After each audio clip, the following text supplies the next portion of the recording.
Hi, so some of us get into relationships and by free will, and the Most High doesn't force us to be with someone or to choose to be with someone.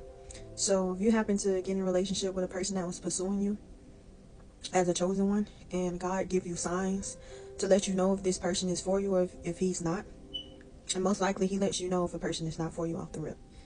He will speak to you in many different ways, and those are those red flags, those dreams, your intuition, people speaking to you, telling you like, yo, this is not right, this is not the right person, this is not the way to go.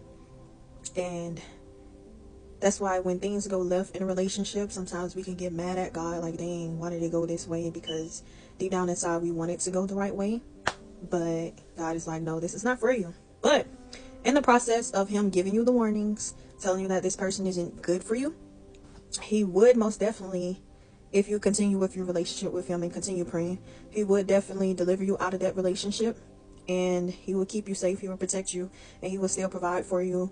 And also the Most High will come in and deliver you, and then that's when it starts to where he will have to use you as his vessel. Because remember, it's not just about us being in a relationship and loving on each other. No, it's still always going to be about Yahuwah versus the enemy, or the enemy versus Yahuwah, every day that's trying to attack us and the chosen ones and his children, Yahuwah's children. So he starts to use us as his vessel, and that's where we come in at, and we are being used to expose that other person's wickedness when we're in a relationship with them, or we dealing with them, or even if we just friends with them or whatever. But mainly I'm talking about relationships, because that's usually where most of the wickedness go on at, and because it's so sneaky and deceptive, because you don't know a person you can be laying to could be your enemy, and they can fake it so well. But and then not only that the heart is deceitfully wicked, so it's to a point where you will be sitting up and loving someone, but that someone may not be loving you back. And you can love someone, but it's not okay to be loving someone that doesn't love you back, and you still want to be there and continue on in the mess that you're in, or whatever messed up relationship or friendship that you're in. You can love them from a distance, you can forgive them, but reconciliation, not it. Okay, sometimes you just gotta let people go, and you are their lesson to them, to let them know that, hey, the enemy didn't trample on you. Deep down inside, you was being used as the Most High vessel, because the person that you was with, or that you was friends with, thought that they could get away with the wickedness that they was doing to everyone else that they ever came across. And they may just have took a chosen one, where the Most High would have to expose the hidden things that they was doing behind your back through you to them. When it pertaining to your dreams or your spiritual gifts, that, or whatever that you had, that you was using to let that other person know, like, hey, I know what you're doing, all the messed up stuff that you're doing behind my back. I know all the lies that you're saying, and you're just not a real person. Like, you're just a very fake, wicked, evil person. And sometimes it just takes us being used to let this person know, like, hey, you can't keep going on along and doing this. Like I said once before in like my past videos, like, you would realize that you just happen to be the last person that person ever comes across and do dirty. Because not only that they seen that you was a good person, but they also seen God working through you. Because they get to a point where there's like, yo, how did you know all that? Like, no way that you could have known all that. You was nowhere around me. And they would just have to believe that it was no one but God.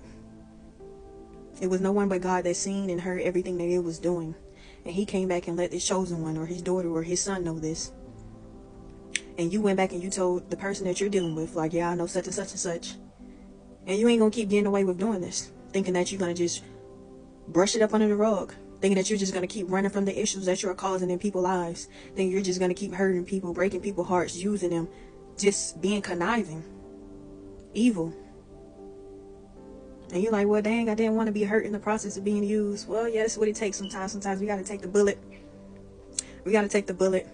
So when they come across other people, those other people don't have to take the bullet, and they don't have to take the hit as hard as we take the hit, because we're strong enough for that hit. But other people are not strong enough for that hit. Some woman or man can get with a person, they can kill themselves, they can drink themselves to death, they can start drugs because of how that person did them. But coming across the chosen one, we are the stronger ones. We take the hit, and we fighting. The enemy loses the battle. He loses the battle. And Yahuwah won the victory in this process of that person wickedness, that they thought that they could trample on you, and you didn't allow it to. You didn't submit to them. You didn't say, okay, I'm gonna trust you. You didn't just go in and wear your heart on your shoulders.